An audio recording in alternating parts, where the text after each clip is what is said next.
tim SAR tadi kita mulai persiapan jam 7 Ya. di lokasi ini.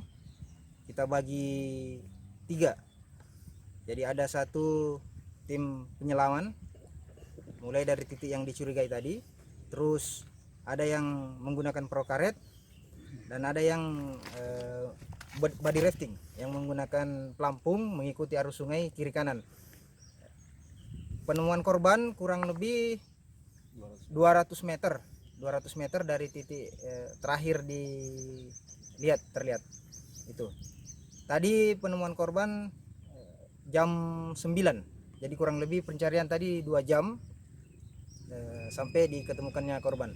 Tim menemukan di sebelah sisi kanan sungai, posisinya sudah mengambang itu, dan langsung dievakuasi ke rumah duka. Oke, jadi untuk kesulitan yang pertama arus sungai, yang kedua itu visibility ini atau daya jarak pandang itu, karena airnya keruh coklat, dan yang ketiga itu di bawah ini ada banyak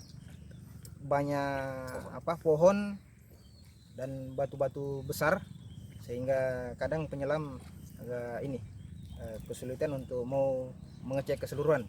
Dan alhamdulillah karena sesuai perhitungan, memang kemarin arus sungai ini meluap hingga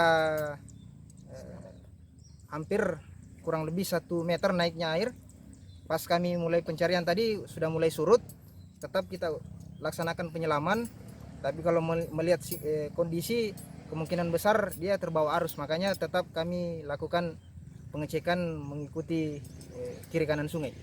Jadi selama ini ade ini mempersiapkan dirinya untuk mengikuti seleksi di TNI. Jadi sebelum di sini memang latihan di Makassar di kolam, dan didampingi sama omnya almarhum ini. Kebetulan karena posisi Makassar sudah larangan untuk beraktivitas, dibawa sama orang tuanya ke Jeneponto ini. Melihat karena sungai mungkin bisa dipakai untuk tempat latihan, maka dibawalah sama orang tuanya ke sini untuk latihan, dan terjadi kecelakaan yang dimaksud. Untuk seluruh atau tim yang bergabung ada dari teman-teman SAR Unhas, SAR WNM, dari TRC BPBD Jeneponto, TRC BPBD Bantaeng, ditambah dengan teman-teman TNI Polri, masyarakat, dan teman-teman damkar.